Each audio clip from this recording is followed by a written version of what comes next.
going to church? Would y'all worship with us?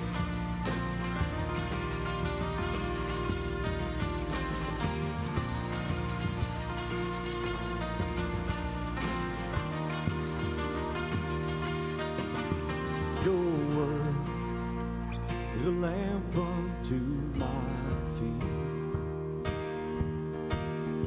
Your way is the only way for me. It's a narrow road that leads to life, but I want to be on it. It's a narrow road, but the mercy is wide, 'cause you're good on your promise. I'll take you at your word. If you said it, I'll believe it. I've seen how good it works. If you started, you'll complete it. I'll take you at your word.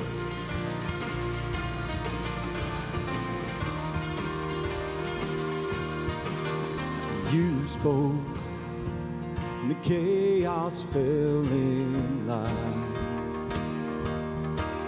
Well, I know, 'cause I've seen it in my life.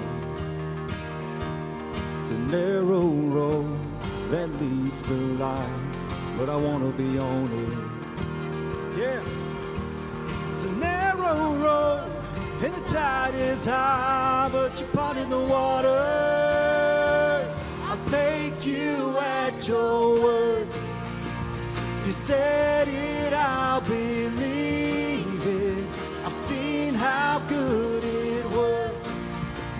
If you started, you'll complete it.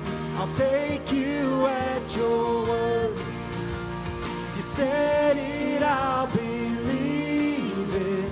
I've seen how good it works. If you started, you'll complete it. I'll take you at your word.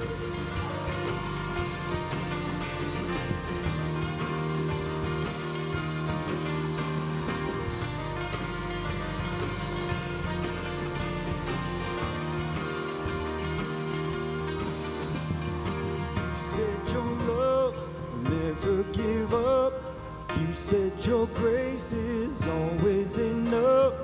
You said your heart will never forget or forsake me. You said I'm safe, you call me yours. You said my future's full of your hope. You've never failed, so I know that you'll never fail me. You said your love will never give up. You said your grace is always enough. You said your heart would never forget or forsake me. You said I'm safe, you call me yours. You said my future's full of your hope. You've never failed, so I know that you'll never fail me. I'll take you at your word. If you said it, I'll believe it. I've seen how good it works. If you started, you'll complete it. I'll take you at your word. If you said it, I'll believe it. I've seen how good it works. If you started, you'll complete it. I'll take you at your word.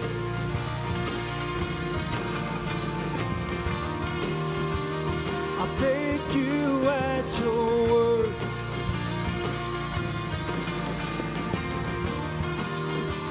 I'll take you at your word.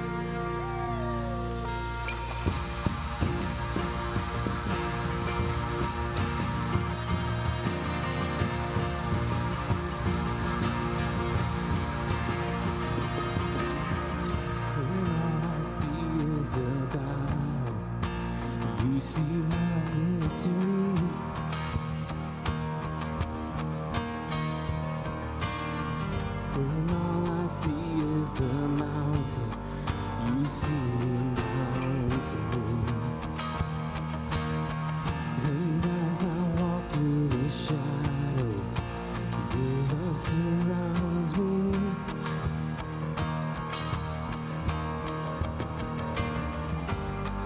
There's nothing to fear now, for I'm safe with you.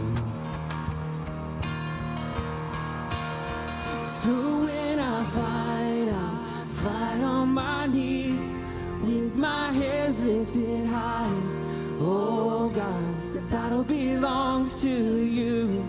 Every fear I lay at your feet. I sing through the night. Oh God, the battle belongs to you.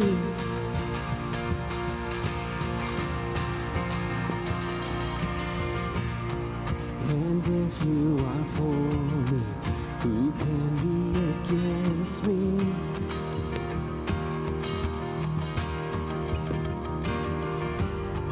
For Jesus, there's nothing impossible for you.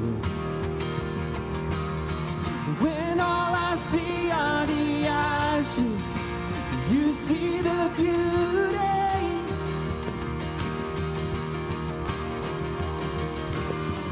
When all I see is a cross, God, you see the empty tomb. Whoa. So when I fight on my knees, with my hands lifted high. Oh God, the battle belongs to you. Every fear I lay at your feet. I'll sing through the night. Oh God, the battle belongs to you. Almighty fortress, you go before us. Nothing can stand against the power of our God.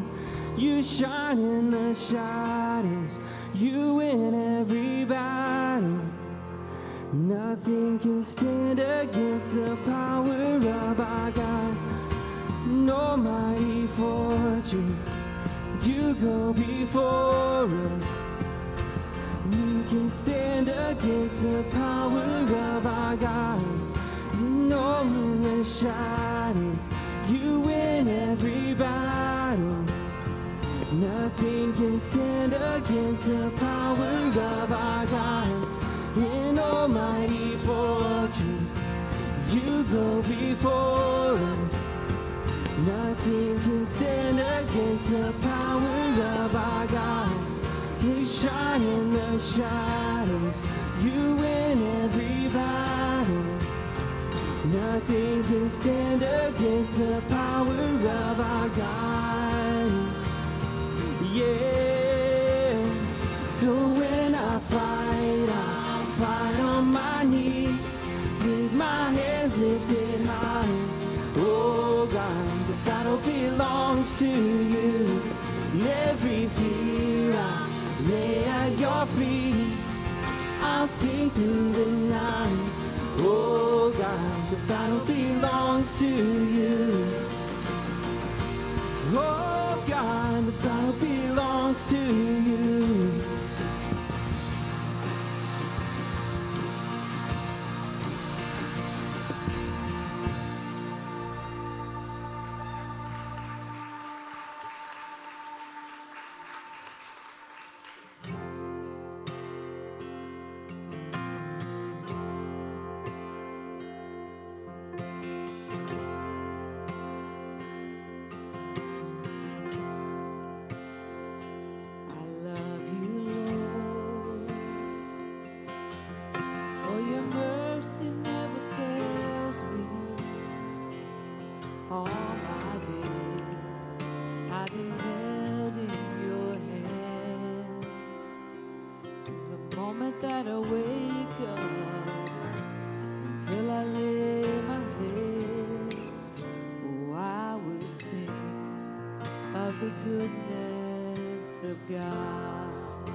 All my life you have been faithful,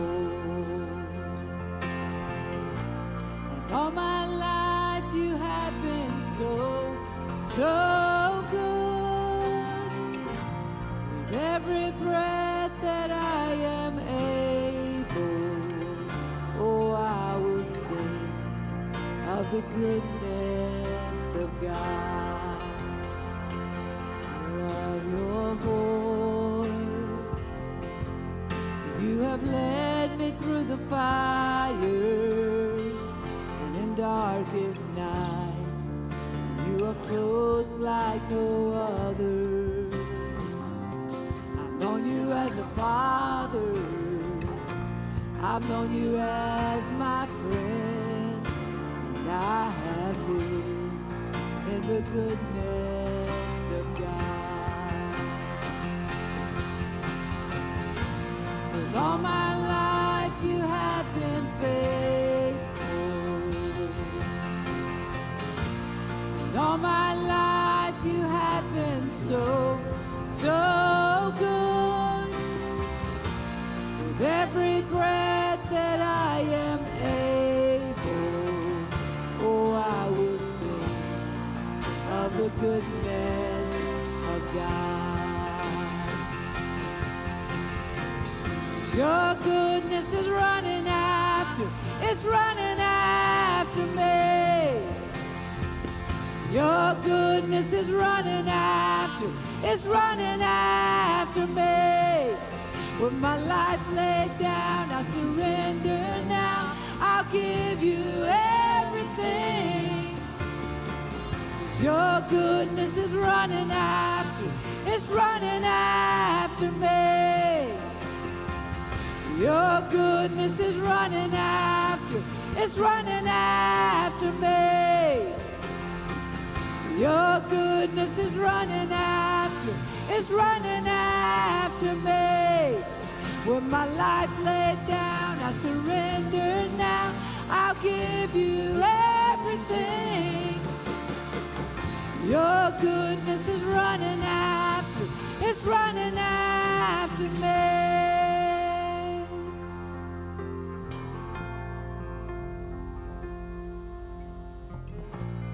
All my life you have been faithful. And all my life you have been so, so good. With every breath that I am able, oh, I will sing of the goodness of God.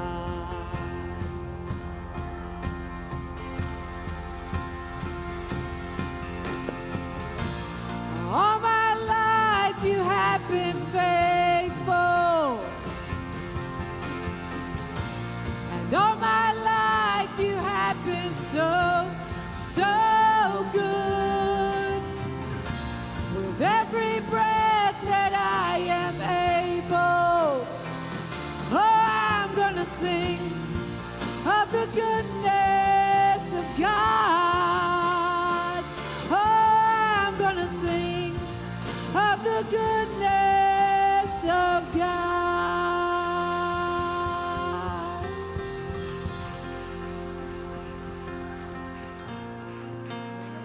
Good morning, everyone. Welcome to Christ Church Camden. Whether you're joining us in the room or online, we're so glad that you decided to make us a part of your day. My name's Shelby Smiley, and I have the privilege of serving as the Digital Communications Director. If it's your first time today, we hope you had a few minutes to stop by one of our first-time guest tents, either on the kids' side of the building or out on the front lawn. But if not, we'd still love the opportunity to connect with you. You can use your phone to scan the QR code in the seat pocket in front of you and fill out our online connection card. It takes just a few minutes, and it's a really simple step towards connection, and it allows our team to know how we can best serve you. If you came today prepared to partner with us in generosity, you can do so through the app or with an usher in the back of the room. I think this week is a really great reminder of why it's so important for us to practice generosity. You may see a couple people wearing Connect Camp shirts, and then later throughout the day, we'll have the whole Connect Camp staff here with us. They're going to be here all week partnering with us to put on an amazing week of camp for students in kindergarten through 8th grade. It's super exciting. They put in a ton of hard work, and that partnership is just one of the many reasons that your generosity is important. We like to say that we're on a mission to lead the disconnected and unfulfilled to find a full life in Jesus, and Connect Camps believes in finding unchurched people and connecting them back to a local church in their community. And so we really align on those missions, and it's a great partnership, and your generosity goes to keep furthering those, allowing kids to come to camp and have an amazing week.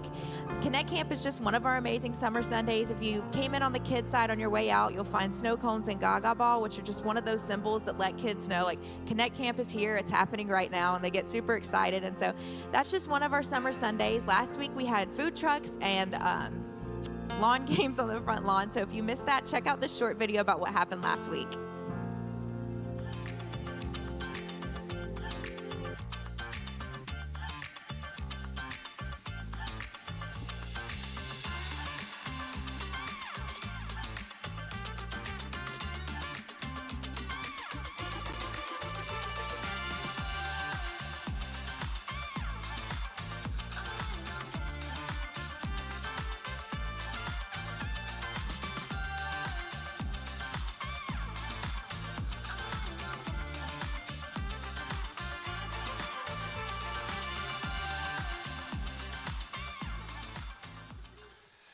Well, happy Sunday, y'all. So glad y'all are here today in the room or online. Everybody good so far? Wow. I know that's not for me. You're just extra excited to be here. So glad you found your way in here today. Hey, real quick before we jump in, next week is a lot of things. It's Father's Day. So just a little gentle encouragement before we honor our Father. Let's honor our Father and maybe just kind of be here and just dedicate some time to that.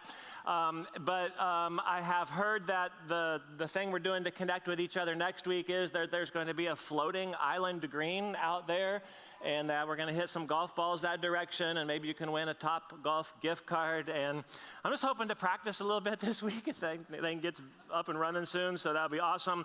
But we'll also be welcoming a new addition to our team here next Sunday. So Matt Karst and his family will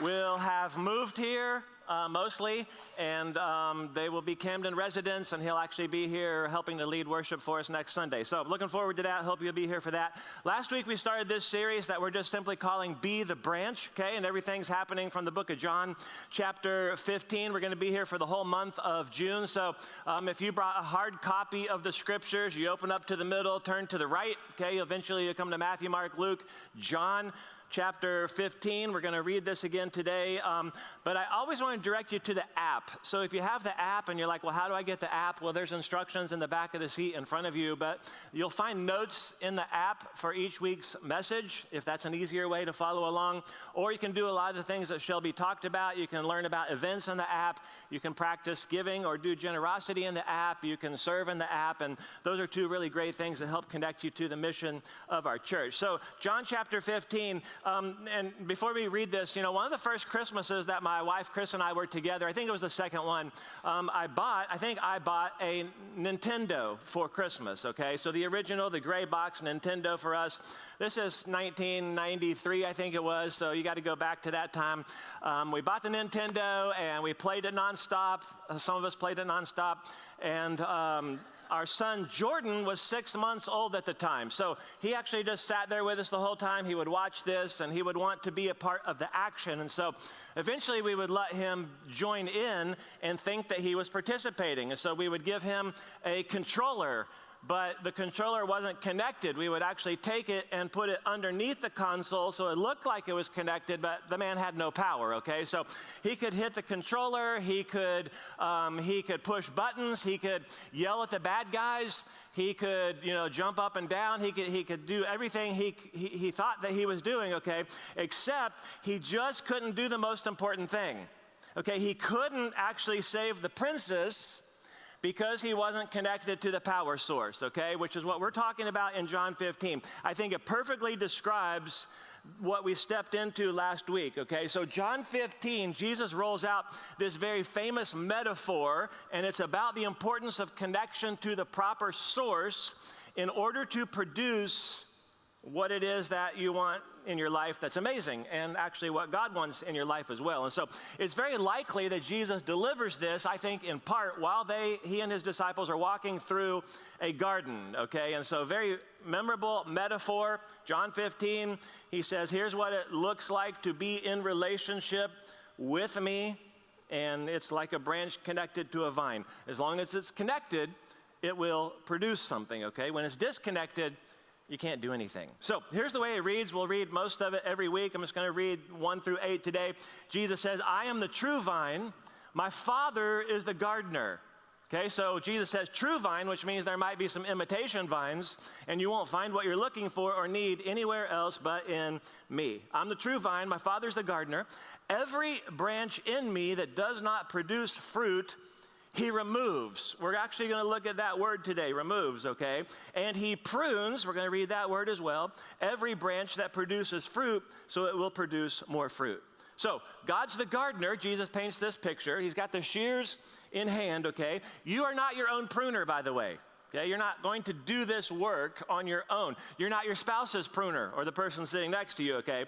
God, as the gardener, has a much bigger vision for you as the guy doing the work. So verse 3, you're already clean because of the word I've spoken to you. Remain in me, I in you, just as the branch is unable to produce fruit by itself unless it remains on the vine. Neither can you unless you remain in me. Again, I'm the vine, you're the branches. So now we have all the players identified, okay? Jesus, I'm the vine, God, gardener, you, and I, branches. The one who remains in me and I in him produces much fruit because you can do nothing without me. If anyone does not remain in me, he's thrown aside like a branch and he withers. They gather them, they throw them into the fire, they're burned. If you remain in me, my words remain in you, ask whatever you want, it will be done for you. My Father, okay, the gardener, is glorified by this, that you produce much fruit and prove to be my disciples. Okay, I'll be the vine. You be the branch, and we said this last week, you have one job, right? You have one job. Stay connected to me. Now, real quickly, I introduced some resources to you last week, and if you actually have this, or you can still get a copy of this somewhere, on one side it talks about connecting with others, what we're doing in June. On the other side it says connect with Jesus. And so we laid out, again, you can actually, if you don't have it, go directly to our website. On the front page of the website, there's a thing that says Be the Branch, and it will have resources. And there'll be additional books you can read. You can actually find some of them in the cafe. There'll be a way to memorize John chapter 15 if you want to step into that as a source for connection. But specifically, and again, I want to challenge you to maybe go to that one thing in there that we talked about last week. It's listed as a rule of life builder, but specifically, I want to help you find the spiritual health reflection, okay? If you go follow that link and you go to that website called Practicing the Way, the spiritual health reflection. It'll only take you a few minutes, okay? And at the end of it, it's going to kick back to you some next steps, some practices, some resources. And again, these are not things to add to our doing list. We talked about this last week. They're the add to our connecting list, okay? So be the branch. Stay connected to Jesus. Be the branch. Now, when we read this, I actually see, and here's what I want to do today. I actually see maybe 3 different types of branches when I read it, okay? And I've been reading this a lot lately, but I guess I would say this. One is actually really a stick, okay? And there are sticks that used to be a branch, and it's no longer connected. You actually read it in verse 6. Jesus said, it's not connected to me, right? You gather them, you throw them into the fire, they're burned. So maybe it was a storm, maybe it was a disease, right? You walk out after a tropical storm comes through your yard and they're laying everywhere. You pick them up, right? You make a pile, you take them over here. Maybe you light them on fire. I don't know if that's allowed or not, but that's what we do. And then, that's where they are. They're disconnected. And we're going to talk more about that next week. What I want to talk about today is, and I want to propose that maybe there are actually 2 other kinds of branches that are connected to the vine, okay? And you're going to have to follow me here. It's verse 2. This is the one we want to hang out on today. Every branch, Jesus says, in me, I think that's important, that does not produce fruit, he, first word, removes, and then he prunes every branch that produces fruit so that it will produce more fruit. And here's what I want to propose to you. I want to say that I think it's easy to read what Jesus says as a whole, when we read that whole section there, and to think, okay, there's really only two options that Jesus lays out here. I'm either going to be cut back, like pruned, or option two, I'm going to be cut off. And that's the word we read, removed, okay? I think we conclude that here in verse 2 sometimes, okay, well, if you don't produce fruit, it must be the same as the ones in verse 6 that are disconnected. And I want to propose that they're actually not the same thing. Verse 6 says clearly they're not connected at all. You're dried up, you're bundled, you get thrown into the fire. Here in verse 2, he seems to say it's connected to the branch, it's just not producing. So I kind of just want to assume on the front end this morning there are two connected branches, okay? Number one is you're connected and needs picked up. Now, you read it and you go, okay, well, it sounds like if we're not producing, there's nothing to show in our life, right? And I'm not doing enough good things, or I'm not doing, the right kinds of things, then maybe God's just going to move on. But if you really read it, it says, okay, if God, cuts off all branches that are not bearing fruit, and Jesus has just said, and he keeps saying it, listen, just remain in me. Okay, just to have that connection, that's your number one job, then it sounds like, okay, you could actually be connected to the vine and not bearing fruit. Now, when we talk about different words in the Bible around here from time to time, and we say, hey, the Greek word for this, the reason that's important is because that's what your New Testament was actually written in, the Greek language.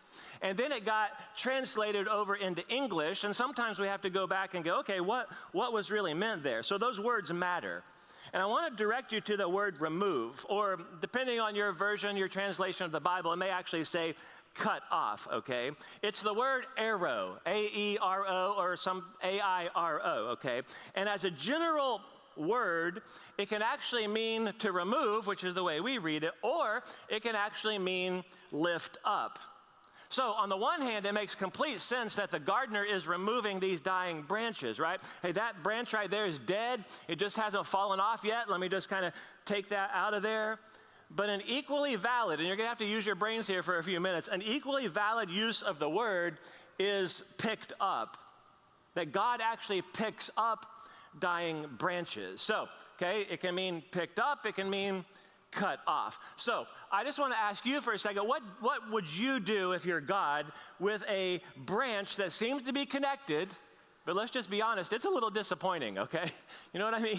It's like, wow, what is happening? How would you, let's just talk about how I deal with certain people. And if you're our guest today, this just might be a little bit too much for you, and you'll go, okay, I'm going to try something else, and that's fine. I'm pretty open and honest about my shortcomings, okay? And so here's one of them. When someone has disappointed me, and let's talk about ghosted, right? Hey, we were friends for years, and then now all of a sudden, like, I can't get a return text message. Anybody else, you've had that happen to you before? Okay, it's just me, so let's talk about it. Maybe they didn't come through for me in a way that they were going to come through for me. They left me, they left us for better things. We've moved on to greener pastures. And again, it might be too honest for us this early in the morning. My tendency is to say, okay, I don't need them. I don't need anything from them, okay? I'm going to cut them off. Is that too direct? You're here, so you're not cut off. Great, Autumn. And I don't even feel the need to defend myself on that one, because that's what you get, right? That's what you did. You walked away, right? You are the one who actually stepped away, and the count is kind of adding up when I look behind me and I go, wow, that's what I would do, okay? And you go, okay, well, you have problems. I would never, right? I would never do that. But I guarantee that you have a collection of numbers on your phone under blocked contacts. Anybody? You have some people, you go, okay, they're never getting through again because they bullied my child. They want to date my daughter. They're a telemarketer. They did some work for me and they didn't come through on it. And so maybe you have that. Let me show you this word airo in a couple of other places. John, who writes this, and he uses it a lot in his gospel, okay? Here's how it gets translated. There's a lame man by the pool, right? And he's hoping for healing. Here's what it says. Get up, Jesus told him, and here's the word, pick up, airo your mat, and walk. So it means pick up. There's an angry mob trying to kill Jesus. John says in 8:59, so they picked up stones, they arrowed them, that's the word, okay, to throw at him. Now, branches who stop bearing fruit and have disappointed and can't be counted on, what does God, the gardener, actually do with them? I mean, which is it? Does he cut them off, or does he maybe pick them up? And the way that you understand that has a lot of implications on how you approach God and your relationship with him. Think about it this way. We had 3 teenage drivers at one point, okay, at the same time. And they got their licenses, right, and they're driving, and it's awesome because they can run errands for us and do that kind of thing. And yet someone was usually pushing the limits all the time. Hey, I'm out of gas and I'm parked in the driveway. I was like, that doesn't help anybody, okay? So there were times when, okay, someone's out there and like you've tried to tell them before, hey, don't do that. Don't push it to the limit like that. And eventually you're going to run out of gas, and maybe all have experienced this before. You get a call one day and someone says, help. hey, help. I ran out of gas, okay? Now, I say, I'm going to arrow you. It could mean I'm going to pick you up or I'm going to cut you off. If you're on the other end listening and you hear pick up, you go, okay, that's awesome. If you're on the other end and you hear cut off, you go, okay, that's a problem. Now, if you go to the vineyard, right, you would actually see how this works. One of the primary jobs of the gardener is to actually walk around and inspect all of the branches, right, to see which ones are producing, which ones aren't producing, to see which one might actually be lying in the dirt. It's getting tangled up into some other weeds, right? Inspection is a large part of the job, so that the gardener would come along and go, okay, does this branch actually still have the chance to produce something? If, okay, I just picked it up off of the ground and cleaned it off and then connected it to some kind of a trellis or a support structure so it can produce. If you look at it that way, okay, pick up might make a lot more sense, right? Pick up, that might be what the gardener does, which could have huge, again, implications for some of you and how you view your relationship with God, right? Because maybe we grew up, and again, we won't go into it, we talked about this a lot last week, maybe you grew up in an environment or we learned somewhere, okay, God is actually really a cut me off kind of a God rather than a pick me up kind of a God. Again, I'm not doing enough, or I'm not doing the right kinds of things, or I'm not really sure when I have done enough, and so I'm trying to produce something, and there's this fear that we live with, okay, that if I don't get it right, or I don't get enough of it right, then God's going to cut me off. And some of us, okay, if we're honest this morning, we're going to look at our life and we're going to go, okay, I know that it's not actually producing what God has called me to. Then, okay, make sure that we're connected to the vine, and here's what we have to do. Then surrender ourselves to the gardener. That's it. We got to surrender ourselves to the gardener. And maybe this is you, okay? I'm in the dirt. I'm surrounded by weeds. I'm kind of tangled up in some other stuff here, but I'm still connected. Okay, I'm struggling, but I'm holding on. And here's the image, okay? He picks up the vine. He cleans off the dirt, right? He finds something to connect it to actually help it grow.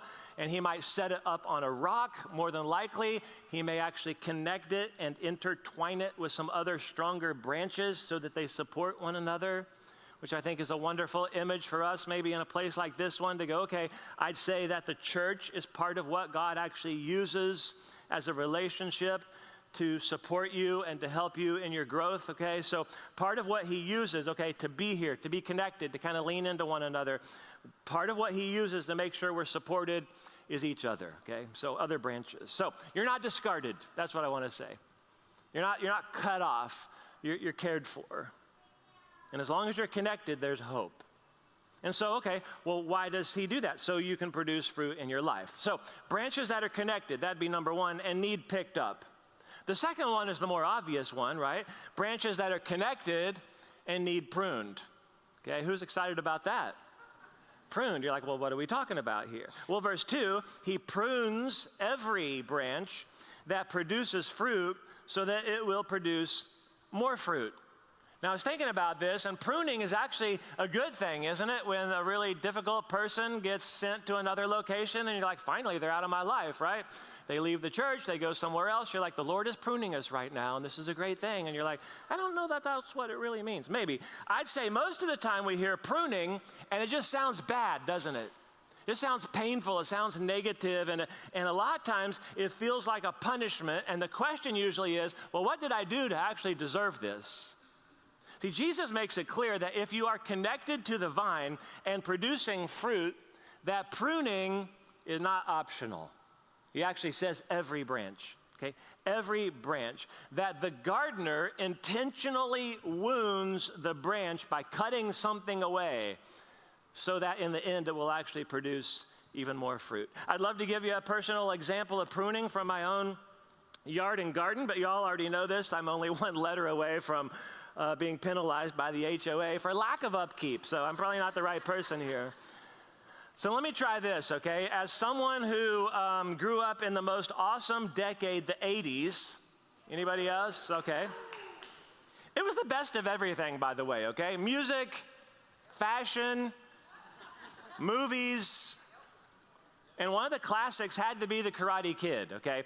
We're talking 1984, not 2010. That's not a classic.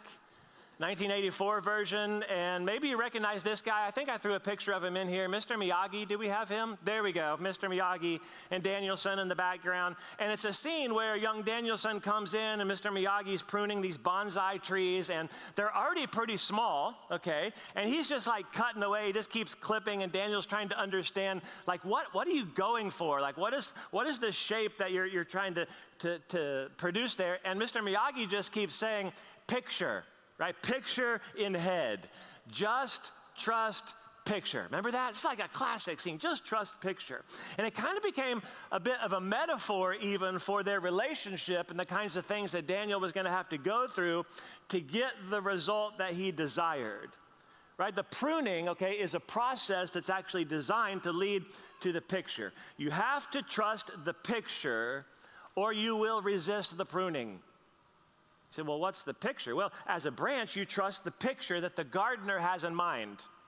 You trust the picture that God actually has in mind for you. This is how it works when I get a haircut. I sit down and I basically say, okay, I have surrendered myself to you for these next few minutes. I'm trusting what you're about to do here, okay? And I've just gotten they go, well, what do you want to do? I go, I don't know, what looks good to you? And usually I just say, cut the gray ones, and that kind of starts a funny conversation, and so it's just kind of a deal. So usually, okay, I get my hair cut on a Friday or a Saturday when I have more free time. So I just tell them every time when I sit down, I just say, listen, I need it to look okay immediately, right? Like by Sunday, not 2 weeks from now when everybody goes, just give it a little bit of time, it'll be fine. I need it to look good immediately when I get up here and stand in front of people, and I think that's still in question, but essentially, I'm saying, listen, I'm okay with a few little cuts. That's fine if that needs to happen, but nothing too noticeable. Can we do that? Can we just agree to that right there? Because when you're the one being cut, you question every little snip, don't you? You're like, what just happened right there? I don't know if that should have happened or not, but I'm choosing to trust that she can actually see what I can't yet see. Okay, pruning, that's what we're talking about. Usually looks like they overdid it. Hey, real professionals in this area say that you should cut 70% of the growth, right? You cut back 70% of the growth, and sometimes that can be painful, can it? So nothing in the end is actually for nothing, and the precise strategic cuts actually help produce the most healthy branches. And everything, okay, in the end can actually be used to see the picture in mind. God has a picture in mind. That's what I want you to hear. And you have to be able to get to the point where you can trust what it is when you can't always see it. So what kinds of things does God prune? All right, I'll just throw a couple at you. One is what I would call the diseases or the diseased. Right? Something's harmful, something's dangerous in your life, and if we don't address it, it will eventually just lead us to complete disconnection. So the gardener's going to prune away the disease so the branch will produce. And maybe it comes through the conviction of the Holy Spirit. right? You're a follower of Jesus, right? You've surrendered your life to him. He has placed the Holy Spirit inside of you to convict you of sin, to guide you, right? To give you extra power and insight, and maybe it comes through the conviction of the Holy Spirit, right? A moment where you're sitting here in a service, right? And during a scripture or something I say or a worship song, you go, man, I feel convicted. I should have seen that by now, but now I see it, and I think that I need to experience a change in my life. Like, how did I miss that? And God says, okay, I'm not going to let you get away with that anymore. He's like, man, that is harmful for you, and eventually it might spread to other branches, and so we have to remove that disease, and he might reveal to us things that he sees that we don't yet see. Right? And it could be a secret sin. It could be a toxic relationship. It could be a really harmful habit. Or maybe something gets exposed. Right? We didn't step into it. It came to us, and maybe God set that up, right? A text gets uncovered, right? Something like a relationship kind of gets revealed, or a lie gets found out, okay, that kind of thing right there. And it's embarrassing, and it's costly, and sometimes even life-altering, but God's going, okay, we need to cut this back from actually spreading, and God doesn't actually allow us to get away with it anymore. Or it happens through someone else, right? Someone else who says, like, they come to us and they go, okay, we need to have, this is a hard conversation, but I see something in you. And you know, for the most part, when people have done that to me, or I've been that person for someone else, I didn't want to do that. I did not want to do that. I didn't want to go, hey, I see something in you, and maybe it was a parent or a friend who loves you enough to actually say the thing that nobody else is willing to say, and they didn't want to, but they cared enough to kind of take the chance to put that out there in that relationship, and we go, listen, I don't think this is healthy for you right now, and this kind of thing is so easy for us to resist.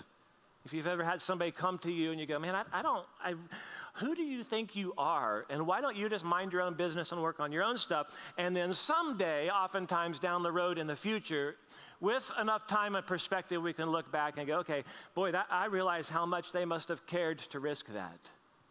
But God can use that, okay? And maybe you receive it and you make a change, right? And God is pruning away in all these ways a disease, so to speak, so you can produce healthy fruit.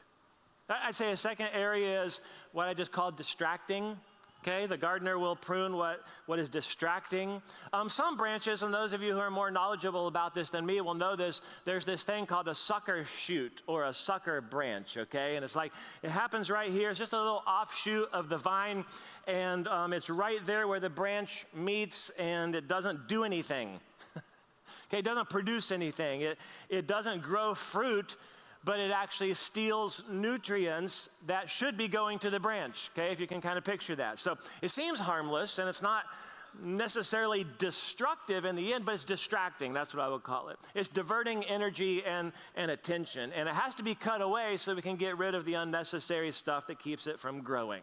I was just kind of reflecting on this, and I would say, looking back, for some of us, like 4 years ago, I think COVID did that for a lot of us. Right, a lot of stuff kind of got cut back, and it kind of got cut away from us, and we would say your vacation got pruned. Anybody? Right, unfortunately, your job may have got pruned. Right, different people got pruned from your life. Proms were pruned, and graduation was pruned, and our own daughter's, wedding plans got pruned, and everything got cut back. Sports got pruned, right? And we resisted it, didn't we? Because there was just a lot of cutting back happening right there, but yet I also had more quiet. I had more time to just sit and reflect and to kind of do self-assessments on my life and spend time with Jesus even, and with other people that didn't care about and just wanted to spend time with me. And I would say a lot of us at that time said, you know what? I'm never going back. Like, we're never going back to the way life was before we had this moment. As bad as it was, we embrace it. We're never going back, right? And here we are 4 years later going, I kind of like to go back to some of that stuff. Anybody? I mean, not the chaos of all that kind of thing, but just kind of like that time where we said, okay, is there something now that's taking away time and energy and attention that could be used to produce something actually more productive in my life? You might get your report. I get mine every Sunday morning of my screen time. And I go, okay, that needs to be cut back a little bit. It could be social media. Are we going to watch one more limited series, even though I don't really care about this thing? It could be youth sports. I'm not touching it, but it just could be any kinds of things, okay? And God may intervene or actually prune things, or he leads us to make changes with things that distract us because he has a much bigger, better picture in mind for us, okay? So he's definitely going to cut away the weak and the dying to make room for the stronger and more healthy. And then I'd say this third area, okay? Definitely, and listen, I did diseased and I did the distracting, and so like I had to go with D even though it doesn't fully work, okay? It should be healthy, but I went with dynamic. Can you work with that one? Okay. I don't know why we do these things. It's dynamic. He may even cut away something that is good so that you can produce something better. Now, when you read that and you think about it, you go, okay, well, it would just seem to make sense that the branches that are connected and they're healthy should just be left alone, right? They're doing just fine. Let's not interrupt the process. And it seems counterintuitive for what Jesus even says here. Like, really, we're going to cut fruit away. And if these other people are right, 70% of us, we're going to cut fruit away in hopes of having more and better fruit that doesn't yet exist. That's what we're saying.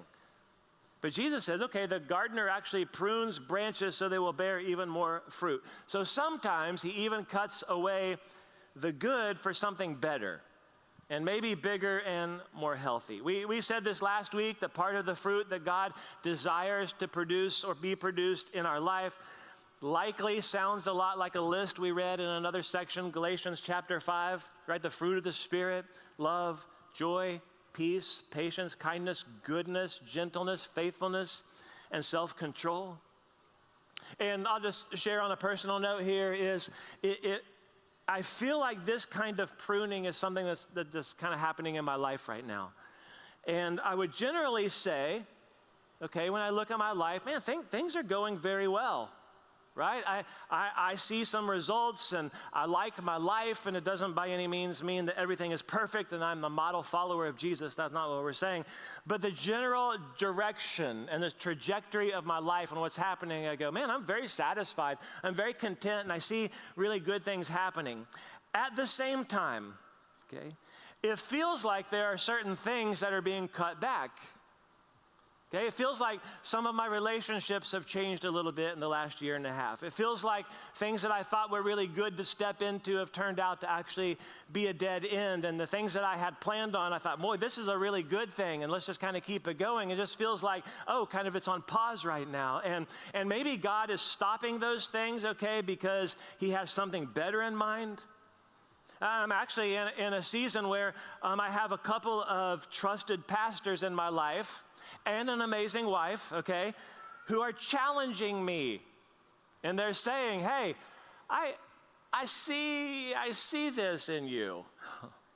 Like, okay, well, I don't want to hear that. Like, or, you know, I think maybe this is an area that if you step into it, okay, might be the time for you to maybe do this or consider this thing right here.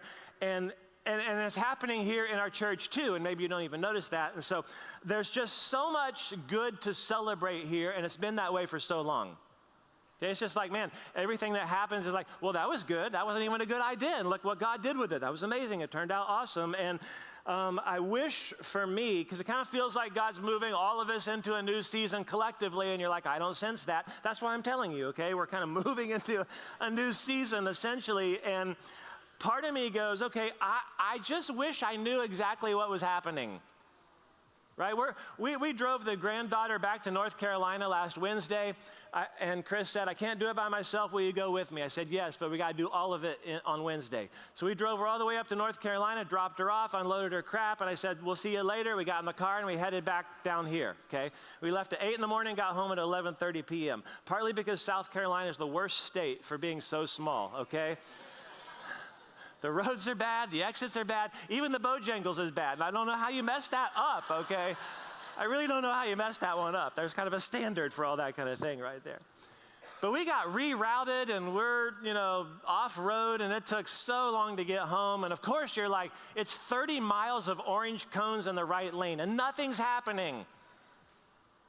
And my wife says, I just wish I knew what was going on. And I'm like, I don't think I want to know what's going on because I won't be happy.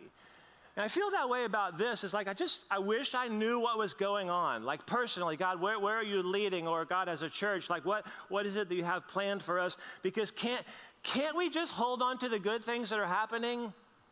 Like, can't we just hold on to like the great things that we're experiencing? But I'm having to lean into trusting the vision of the gardener. That there are new opportunities, okay, in front of us that maybe there's something different and even better. And I wish I knew what it was going to look like, but it's in process. And that's where it's uncomfortable. You're like, okay, we left the shore, which was very comfortable. I don't know where we're going to arrive, but I'm trusting that God has a better picture in mind. And so I'm expectant, if that makes sense to you. And some of it, I'll be honest with you, feels a little pointless right now. Like, why is this going that way? Or why is this thing not happening? And so I'm just choosing to believe that God has a picture in mind, so it must be purposeful. This is not a note, but I'd write it down or I'd remember it. Pruning is not punishment. It's preparation. The pruning happening in your life is not God's punishment. It is preparation so that you can produce even more fruit. Okay, when will all this happen? Like, when will the production and the fruit appear? Well, a Christian author named Margaret Feinberg actually wrote a book called Scouting the Divine. And one of the things she writes about is spending time with a master, like a vine dresser in California. Here's just some of her notes. She said, this is a long-term investment. Generally speaking, it will take 3 years after a vine is planted to bear fruit. Who didn't want to hear that? For 3 years, the gardener is lifting, he's cutting, and he's pruning. In the 4th year, a small harvest is fermented for another 2 years. They put the grapes through the winemaking process, they're washed, they're smashed, they're bottled up, and they're shipped. It's about 8 to 9 years to the first bottle of wine and your first dollar. So if you're thinking about that as a business model, just know that. And many of you wine enthusiasts, okay, that's not me, but you're concerned about, what year is the bottle, by the way? Because, apparently the older, right? We can say the longer the waiting, the better. That's what they're talking about. If you're going through what we would call being picked up, let's say I'm right about that, or pruned, and it doesn't make sense now, or you're wondering when you're going to see the results, wait until later. First house we ever lived in, and I can wrap this up, we had a tree in the backyard that was relatively young, and about 2 feet off of the ground, it started to go 2 different directions. Can you picture that? About this tall, 2 major branches going like that, and even though it kind of looks like, okay, both of those are strong and they're healthy and they're gonna make it in the end, my wife informed me it was actually weak and it needed to be cut, okay? Now, she learned this because she was up late one night, I think with one of our kids, and she was watching HGTV, and then suddenly she's a gardener, but it's like, she says, we need to cut one of the branches, okay, so it will grow straight and strong. And I was like, well, we're not going to do that. That doesn't make sense. And the next day, I'm out there with a handsaw cutting one of the branches right at the point of connection. So that's what we did. And surely, okay, slowly, over time, it started to straighten up. It started to become like solid. It started to grow and actually produce something amazing. Taller, stronger, more fruitful. There's a picture, okay, of your life that you and I can't completely see at this moment. But the gardener can. The gardener can. So just a few questions, very simple next steps. Number 1, do you need to be picked up? Or 2, do you have branches that need pruned? Right? Any branches like in your life that need to be thinned out, maybe are there places where you've overcommitted yourself or you've been unable to actually give your best, and what if you put that energy and that time towards something better? Anything in your life right now you go, man, that feels painful, and it also feels pointless to me. That could actually be preparation for something better. Remember, the goal is to actually see more fruit in your life, and the way that we produce is not on our own, okay, but through connection to Jesus. So the question in the end would be, can you trust the gardener? Okay, can you trust the gardener? And we have to resist the temptation to think that hardship and struggle are always bad, or that change is something we should fight against, right? I would even challenge us and encourage us, and this will be my final plea, I would even challenge us and maybe encourage us to not just accept it or say, okay, I can stay under it, I can tolerate it, but to go ahead and ask God for it. Well, why would I do that? Well, I could be wrong about this, but the pruning that we ask for, okay, this might just be my thinking, but this has been my experience. The pruning that we ask for is likely not as painful as the pruning that we don't ask for. Right? What if we just say, God, would you just kind of go ahead and use the scissors before we break out the chainsaw? And see what happens. I mean, last week we talked about very simple things for connection to Jesus, right? And Bible reading and prayer. So what if maybe we just kind of use those staples where we're connecting to Jesus and building that relationship? As you're doing that, whether that's daily or weekly or whatever your rhythm is, you're constantly asking, okay, what needs to be cut back or changed? So that it's not like one big moment, God's like, oh man, that was painful. I'm constantly adjusting. See, I'd much rather initiate those changes and have God pull out the chainsaw. So, listen, God sees the picture, all right? God sees the picture, and he has a purpose in your mind, which is to produce in you the life that he desires, and I'm always going to say the life that I believe all of us want. So, we're going to respond in worship like we usually do. I'm going to pray over you.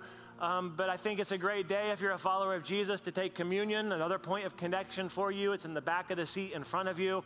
And Jesus rolled this out on the very night that he delivered this message, right? They're celebrating a meal where he said, okay, it's going to take on new meaning. And the bread's going to represent my body, and the juice or the wine's going to represent my blood, and do this to remember me. So you might just have a moment of connection there to talk to him, to thank him. And God, today we say thank you for these words. God, we say thank you that even though they are difficult, and God, if we have the application correct, challenging, but God, we want to choose to believe that at the end of the process, there's something amazing that you have in mind. So God, in this moment, help us to maybe just realign our desires and our wishes and our hearts that it's not what we want, but what you want. And God, if you want to produce something better, stronger, healthier in our lives, then we want to submit to you. God, we'll be the branch, and you be the gardener. And God, it's our desire to stay connected to Jesus as the vine. And we're going to pray in his name today. Amen.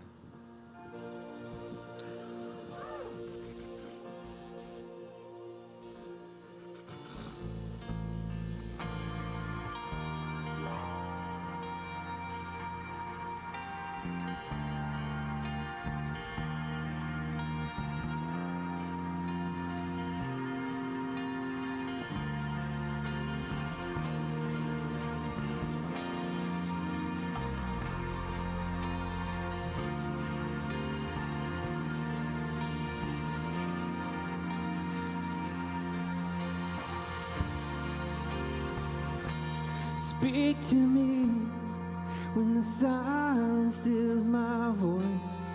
You understand me. You understand me. Come to me in the valley of unknowns. You understand me. You understand me. You understand me, God. You understand me. So I threw all my cares before you. My doubts and fears don't scare you. You're bigger than I thought you were. You're bigger than I thought. So I stop all negotiations with the God of all creation.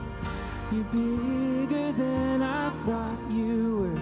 You're bigger than I thought you were.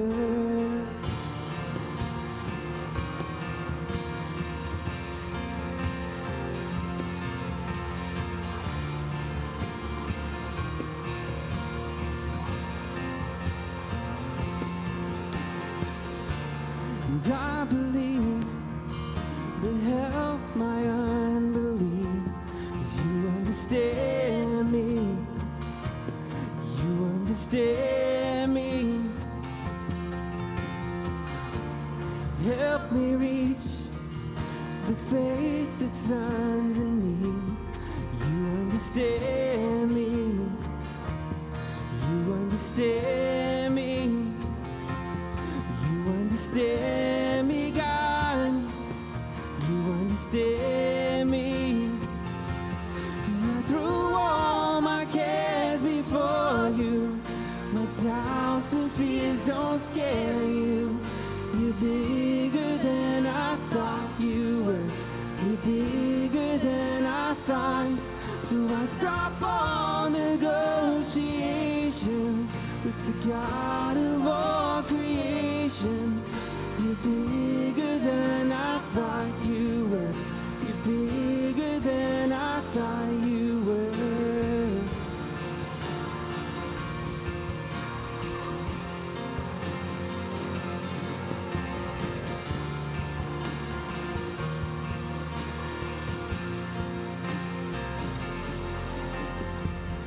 I will rest in the Father's hands. Leave the rest in the Father's hands. I will rest in the Father's hands. Leave the rest in the Father's hands. I will rest in the Father's hands. Leave the rest in the Father's hands. Oh, I will rest in the Father's hands. Oh, leave the rest in the Father's hands. I threw all my cares before you. My doubts and fears don't scare you. You're bigger than I thought you were. You're bigger than I thought. So I stop all negotiations with the God of all creation. You're bigger than I thought you were. You're bigger than I thought. Yeah, you're bigger than I thought you were. You're bigger than I thought you were.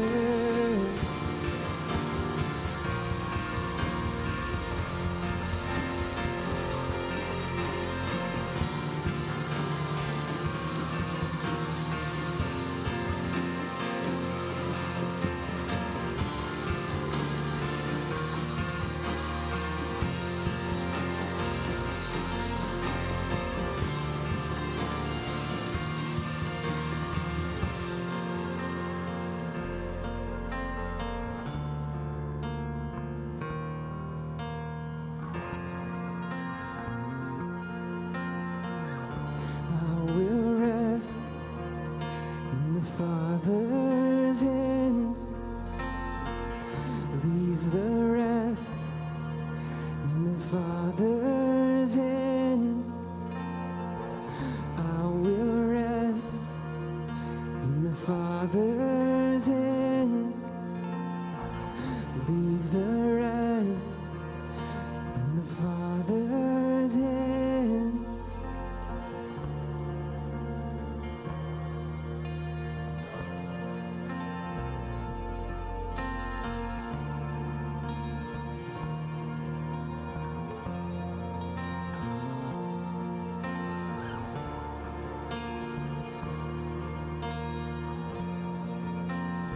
Thank thank you guys so much for joining us this morning. We hope that you connected with the service through worship and through the message.